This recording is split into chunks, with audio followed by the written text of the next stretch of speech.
Hello दोस्तों, Facebook parent Meta जो कि अपनी पहली राउंड में 11,000 जॉब्स कट किया था, उससे लगभग 4 महीने बाद फिर से मेटा ने अपनी 10,000 जॉब्स कट किया है। जहां अमेज़न की बात है, अमेज़न ने अपनी पहले राउंड में 18,000 जॉब्स कट किया था और फिर से अमेज़न अपनी क्लाउड सर्विस से 9,000 जॉब्स कट करने के बारे में सोच रहा है। और दूसरी तरफ माइक्रोसॉफ्ट जो कि फिस्कल ईयर की थर्ड क्वार्टर में 10,000 जॉब्स कट किया है।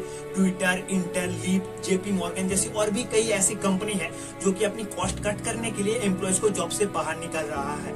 ये तो सिर्फ बाहर की कंपनीज की बात है। इन्फोसिस यानी कि Indian multinational information technology company जो कि इंडिया के अंदर सबसे बड़ा लेऑफ्स 15,000 जॉब्स कट करने की बात की है। इंडिया के अंदर एडटेक कंपनी जैसे कि अनअकैडमी, वेदांतु, बायजूस, फ्रंटो जैसी कंपनी ने भी थोड़ा बहुत लेऑफ्स किया है।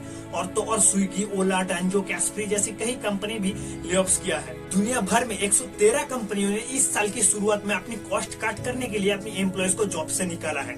लेकिन क्यों एक कंपनी के अंदर इतना ज्यादा लेऑफ्स देखने को मिल रहा है और ये लेऑफ्स डे बाय डे इतना ज्यादा क्यों बढ़ रहा है, आइए समझते हैं।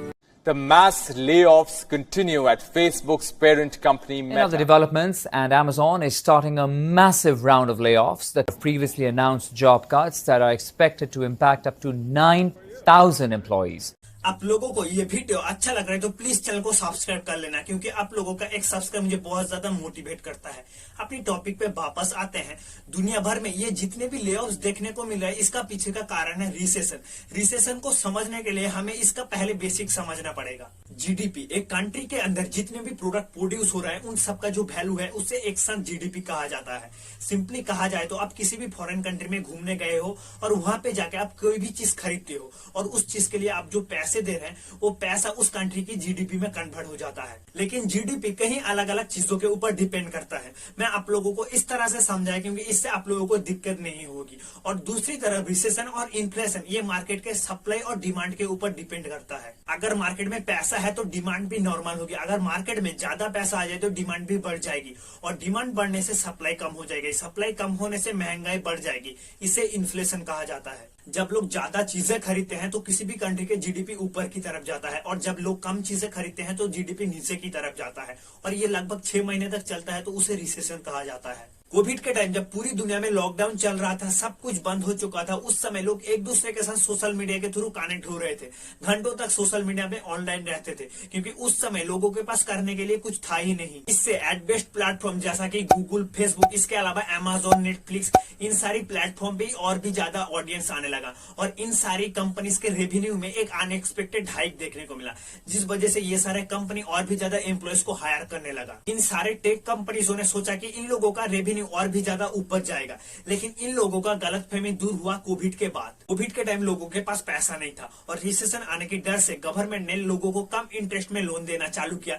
लोगों के लिए अलग अलग स्कीम लॉन्च किया जिससे लोगों के पास पैसा आना स्टार्ट हुआ। जब कोविड खत्म हुआ तब 2 साल से घर में रहने वाले लोग पार्क, मॉल, थिएटर जैसी जगहों पे जाने लगे, घूमने लगे और तब से इन सारी टेक कंपनीजों का डाउनफॉल स्टार्ट हुआ। लेकिन इस कहानी में ट्विस्ट लाया 2022 के फरवरी में स्टार्ट हुआ रशिया और यूक्रेन की वॉर, जो कि इन सारे टेक कंपनीजों को अपने एम्प्लॉयज को निकालने के लिए मजबूर कर डाला। कोविड से जब पूरी दुनिया धीरे धीरे रिकवरी कर रहा था, उसी समय रशिया और यूक्रेन की वॉर कई कंट्री की इकोनॉमी को तहस नहस कर दिया। रशिया और यूक्रेन की वॉर की वजह से वेस्टर्न कंट्रियों ने रशिया के ऊपर सैंक्शन लगाया और रशिया को पूरी तरह से बैन कर दिया गया। रशिया जो कि गेहूं एक्सपोर्ट करने में पहले नंबर और यूक्रेन जो कि गेहूं एक्सपोर्ट करने में 5th नंबर पे है, इन दोनों कंट्रीजों ने गेहूं एक्सपोर्ट करना बंद कर दिया। इससे ईरान, बांग्लादेश जैसे देशों को दिक्कत का सामना करना पड़ा और इन सारे कंट्रीज में फूड क्राइसिस देखने को मिल रहा था। रशिया जो कि वर्ल्ड का लार्जेस्ट ऑयल एक्सपोर्टर है, सऊदी अरब के बाद रशिया जो कि ऑयल एक्सपोर्ट करने में 2nd नंबर पे है और इस रशिया को सबक सिखाने के लिए यूएस, कनाडा, यूरोप ने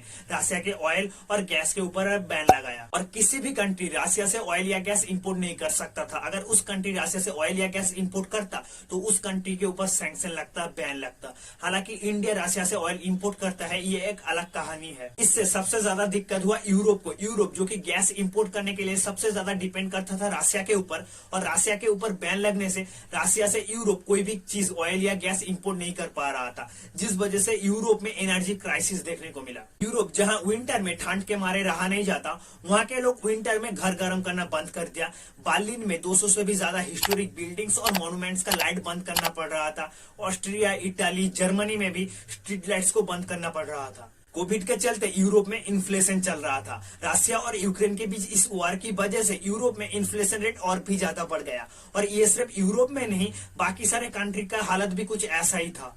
कोविड के टाइम ये सारे टेक कंपनीज जितनी तेजी से पैसा बना रहा था उतनी तेजी से हायरिंग कर रहा था। लेकिन कोविड खत्म होने के बाद मार्केट पूरी तरह से स्लो डाउन हो गया और रशिया और यूक्रेन की वार की वजह से दुनिया भर में रिसेशन आ गया और महंगाई बढ़ने लगा, जिससे इन सारे टेक कंपनीज को बहुत ज्यादा नुकसान हुआ, जिस वजह से इतना ज्यादा लेऑफ्स देखने को मिला।